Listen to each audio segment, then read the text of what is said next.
Hi, I'm Mia. I've been through a lot, and if you're listening to this, you're about to hear one of the most significant chapters of my life.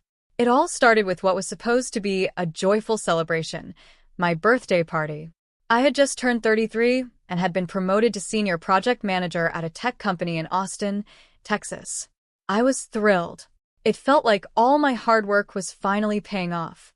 So, I decided to host a birthday party at my home to share the news with friends and family. My husband, David, and I had been busy preparing for weeks. Our house, a modest but charming place in a cozy neighborhood, was decked out with twinkling lights, colorful balloons, and a beautiful cake I had picked out. David, a software engineer in his mid-30s, was supposed to be my rock, my partner in everything. He had always been supportive of my career, or so I thought. The evening started off perfectly.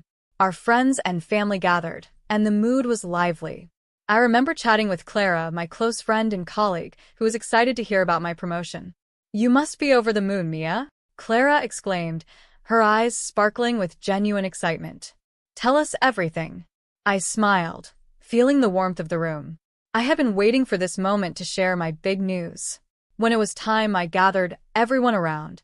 I looked at David, who was standing next to me, ready to back me up. "Thank you all for coming," I began. "I have some exciting news. I've been promoted to senior project manager at work. It's a huge step forward for me, and I couldn't have done it without your support." The room erupted in cheers and applause. It was a moment I had dreamed of, a moment where I could finally share my success. But as I looked around, I noticed that David's face was not reflecting the joy I expected. Instead of the pride I had hoped to see, there was a hint of discomfort. Mrs. Lancaster, David's mother, was sitting across the room. She had always been critical of me, especially regarding my career. As I was savoring the congratulatory messages, she leaned over to David, her voice barely above a whisper, but loud enough for me to hear. "Is this what you wanted for him? To be overshadowed by his wife's career?" Her words stung, like a needle pricking at a balloon filled with joy. I tried to brush it off. I thought maybe she was just being her usual self. But David's reaction was more disheartening. He looked at me with a forced smile, his eyes reflecting uncertainty. "Mia," he began, his tone suddenly cold. "I mean, it's great and all, but don't you think we should start thinking about our future? Like settling down, starting a family?" My heart sank. This wasn't the support I was expecting. I felt a mix of betrayal and confusion. "David, we've talked about this," I said, trying to keep my voice steady. "This promotion is important for both of us. It's a step forward in my career, and it means more stability for us in the future." But David wasn't having it. His gaze shifted toward his mother, who nodded approvingly, and he seemed to shrink under her disapproving gaze. "Mia, when are you going to slow down and focus on us? The career isn't everything," he said, his voice filled with an edge of frustration. I felt my heart pounding in my chest. This was not how I had envisioned this night. The joyous occasion had turned into an unexpected battleground. I tried to defend myself, but the damage was done. The main course was served, but the air was thick with tension. David's demeanor grew colder, and the warmth of the celebration seemed to vanish. As dessert was being served, I noticed that David's frustration was escalating. The party that had started with so much promise was now overshadowed by a growing storm. The turning point came abruptly. David stood up, his chair scraping loudly against the floor. "You should know your place, Mia," he shouted, his voice echoing through the room. "You're my wife, not my competitor." I was stunned. The room fell silent, the clinking of cutlery ceasing as every eye turned to me. I stood up, my heart racing. "Being your wife doesn't mean I have to give up on my dreams," I said, my voice trembling with hurt and anger. "I deserve respect, not this."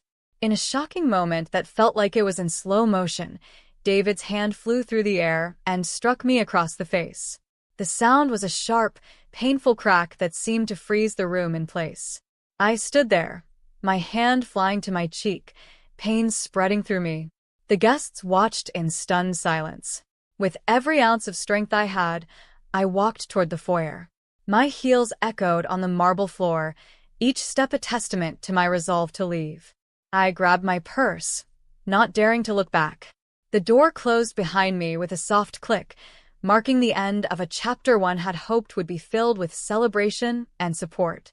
That night, as I drove away, the house shrinking in my rearview mirror, I felt a storm of emotions: fear, sadness, and a surprising flicker of relief. I was alone, but for the first time in a long time, I felt the spark of something new: freedom. This was the beginning of a new journey, and I was determined to see where it would lead. The next morning, I woke up in my small apartment, the familiar hum of the city outside providing a stark contrast to the chaos of the previous night. It was strange how silence could be both comforting and unsettling. I had spent the night at Clara's place. She had insisted I stay there, and I was grateful for her support, though it was hard to shake the heaviness that clung to me. Clara was a true friend. She was there for me when I needed someone the most. She had seen me through long work hours, career challenges, and now, this unexpected crisis. As I walked into the kitchen, she greeted me with a warm smile and a cup of coffee. "You must be exhausted, Mia," she said, her voice gentle. "But I'm glad you're here. We'll get through this together." I nodded, taking the cup and savoring the warmth that seeped into my cold fingers. The coffee was strong, a much-needed jolt to start the day. "Thanks, Clara. I don't know what I would have done without you," I admitted, my voice wavering. The night before, after I had left my own birthday party, I had driven aimlessly before ending up at Clara's. The party, which was supposed to be a celebration, had ended in a shattering of dreams. I had never imagined David could react so violently. I had always thought of him as my partner, my equal. The betrayal cut deep, leaving me with a mix of anger and sadness. The days following the party were a whirlwind of activity and emotions. I knew I had to take control of my life, starting with ending my marriage. I contacted a divorce attorney, a step I had hoped I would never need to take. The attorney's office was sterile, a sharp contrast to the vibrant life I had once known. Sitting across from the attorney, I felt a mixture of determination and apprehension. "We can begin the process as soon as you're ready," the attorney said, his voice professional but sympathetic. "I'll need some information from you, and we can file the necessary paperwork." I took a deep breath, nodding. "Let's do it. I can't stay in this situation anymore. It's not healthy for either of us." The next few weeks were a blur of legal meetings and paperwork, punctuated by moments of self-reflection. My focus at work became my refuge. My boss, Mr. Johnson, was a beacon of support. He knew about the situation, and his encouragement helped me find strength. "Mia," he said during one of our meetings, "you've been handling everything with such grace. Remember, your work is valuable, and we're here to support you." Clara, too, was a constant source of comfort. She kept me grounded, reminding me that I was stronger than I realized. "You've worked so hard to get where you are, Mia," she would say. "Don't let this setback define you. You're capable of so much more." Despite the support, the process of divorcing David was emotionally draining. He tried to reach out, leaving messages and calling. His voice was often filled with regret and desperation. "Mia, can we talk?" one voicemail said. "I'm sorry for what happened. I want to fix this. Please, let's talk about it." I listened to the messages, each one a painful reminder of what had transpired. The more he pleaded, the more I realized that reconciliation wasn't an option. The man I had married was not the person I needed in my life. His attempts to fix things were too little, too late. I had to focus on my own healing and growth. During this tumultuous time, my career began to take on new significance. The promotion that had once been a source of joy now became a symbol of my resilience. I threw myself into my work with renewed passion. I attended conferences, spoke about my experiences, and found myself becoming a mentor to young women in the industry. One of those young women was Lily, an intern who reminded me so much of myself when I was starting out. Lily had a spark in her eyes, a determination to succeed despite the challenges. I took her under my wing, guiding her through the complexities of the tech world. "Don't let anyone make you doubt yourself," I advised her during one of our sessions. "You have every right to pursue your dreams, and you deserve respect." Mentoring Lily became one of the most fulfilling parts of my life. Seeing her grow and succeed gave me a sense of purpose. It was a reminder that despite the struggles I faced, there was still a way to make a positive impact on others. Her success was a testament to the strength and determination I had fought so hard to find within myself. While my career was thriving, David's life seemed to be falling apart. I heard through mutual acquaintances that his professional reputation was suffering. His behavior at the party had left a mark, and he struggled to regain his footing. I received messages from him asking for help, but I remained firm in my decision. I had to keep my distance for my own well-being. One evening, I found myself reflecting on the past few months. It had been a journey of rediscovery and growth. I had faced adversity head-on, learned to set boundaries, and reclaimed my identity. It was a painful process, but it had ultimately led me to a place of empowerment.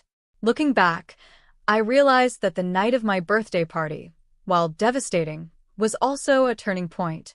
It was the moment I chose to stand up for myself, to walk away from a toxic relationship, and to embrace a future that was entirely my own. The path wasn't easy, but it was one that led me to a renewed sense of purpose and self-worth. As the divorce proceedings continued, each day felt like a tightrope walk between moving forward and looking back.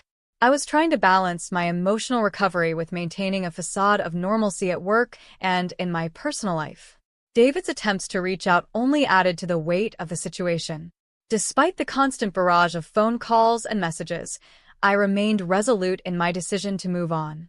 One chilly November morning, I sat at my desk, working on a new project at the office, when Clara stopped by.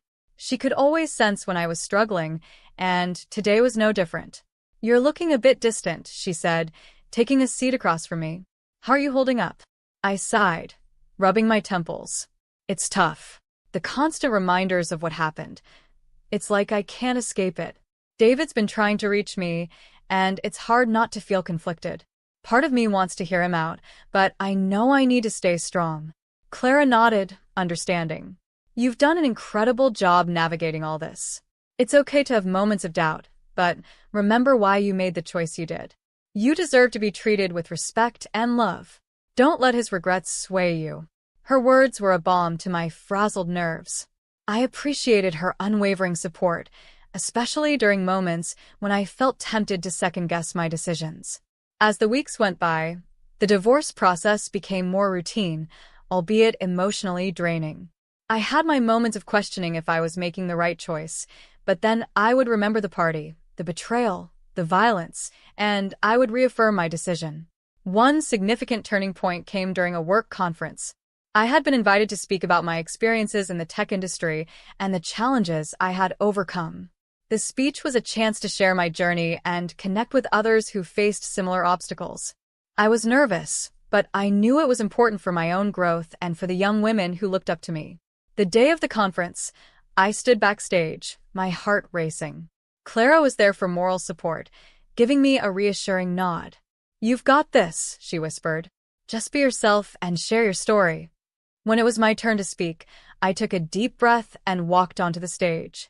As I looked out at the audience, I saw faces full of anticipation and curiosity. I started by recounting my promotion and the excitement of achieving a significant career milestone. Then I shifted to the challenges I faced, including the betrayal and the subsequent journey to reclaim my identity. "It's easy to let adversity define you," I said into the microphone, my voice steady. "But it's far more powerful to take control and redefine yourself." I faced a difficult decision to leave a relationship that no longer served me, but it was the hardest and best choice I've ever made. The response was overwhelming. Women came up to me afterward, sharing their own stories of struggle and empowerment. Their gratitude and encouragement were a testament to the impact of speaking out. I realized that my experiences, while painful, had a purpose. They could inspire and help others who were going through similar situations. During this period, my mentorship with Lily became even more meaningful. She was thriving under my guidance and had begun to take on more responsibilities at the company. Her growth was a constant reminder of why I had to keep pushing forward. We spent many hours discussing career goals and personal challenges, and I was proud to see her confidence blossom.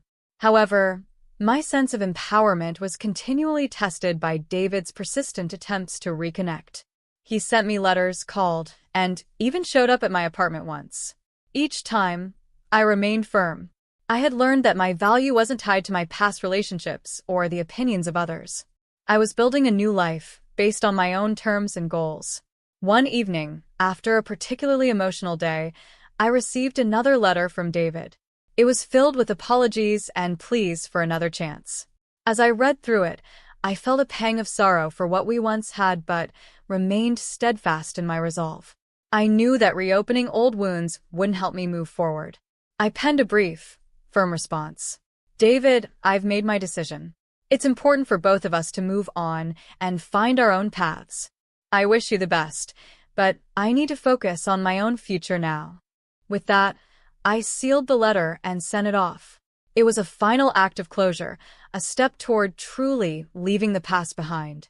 As the new year approached, I felt a sense of hope and renewal.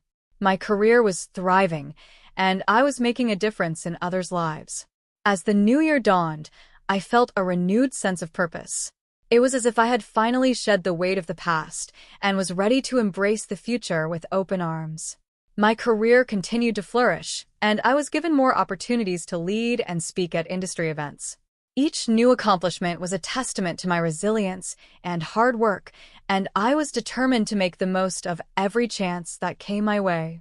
One chilly January afternoon, I found myself preparing for a conference where I was scheduled to speak about leadership and personal empowerment.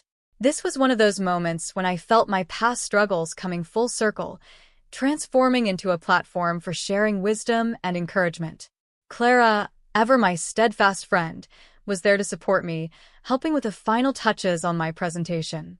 Your story is going to resonate with so many people, Clara said as she reviewed my notes. You've turned your experiences into something truly inspiring. I appreciated her faith in me. As I stood in front of a room full of eager faces, ready to share my journey, I could feel the weight of my experiences fueling my words. I spoke about the importance of setting boundaries, reclaiming one's identity, and finding strength in adversity. I emphasized how my decision to leave a toxic relationship had ultimately led me to a place of empowerment and growth. The response was overwhelmingly positive. Attendees approached me afterward, sharing their gratitude and their own stories of overcoming challenges. It was a reminder of why I had chosen to be open about my journey. By helping others see that they too could overcome their struggles, I felt a deep sense of fulfillment. During this time, my mentorship program with Lily was thriving. She had blossomed into a confident and capable professional, and I was proud to see her achievements. It was rewarding to know that I had played a role in her growth. Our sessions together were not just about career advice, but also about navigating personal challenges and staying true to oneself. Meanwhile, David's attempts to reach out had diminished. I had received a few more letters, each filled with more regret and requests for reconciliation. However, I had made it clear that I was moving forward with my life. I had learned the hard way that my worth wasn't tied to someone else's perception of me. I needed to focus on building a future that was mine alone. In late February, I was invited to participate in a panel discussion about women in tech. It was an exciting opportunity to speak alongside other accomplished professionals and share insights on breaking barriers in a traditionally male-dominated industry. As I prepared for the panel, I reflected on how far I had come from that fateful birthday party. On the day of the panel, I felt a mixture of nerves and excitement. Standing in front of the audience, I realized that the journey I had been on wasn't just about overcoming personal adversity. It was about embracing my strengths and using them to inspire others. I spoke passionately about the importance of self-worth, setting boundaries, and pursuing one's ambitions, regardless of societal or familial pressures. The panel discussion was a success, and the feedback from the audience was incredibly positive. It was clear that my story and the lessons I had learned were resonating with many. I felt a profound sense of accomplishment and pride. I had turned a difficult chapter in my life into a source of inspiration and strength. As spring approached, I found myself more grounded and confident in my new life. My career was thriving, My personal boundaries were firmly established, and I was finding joy in mentoring others. The experiences I had faced had shaped me into a stronger, more resilient person, and I was determined to continue building on that foundation. One evening, as I sat in my apartment reflecting on my journey, I realized that the true measure of success wasn't in the accolades or professional achievements, but in the growth I had experienced and the person I had become. I had learned to value myself, set clear boundaries, and pursue my passions with unwavering determination. I had taken control of my life and carved out a future that was true to my values and aspirations. My journey wasn't defined by the past, but by the strength and resilience I had found within myself. And as I looked toward the future, I felt a deep sense of hope and excitement for the new possibilities that lay ahead.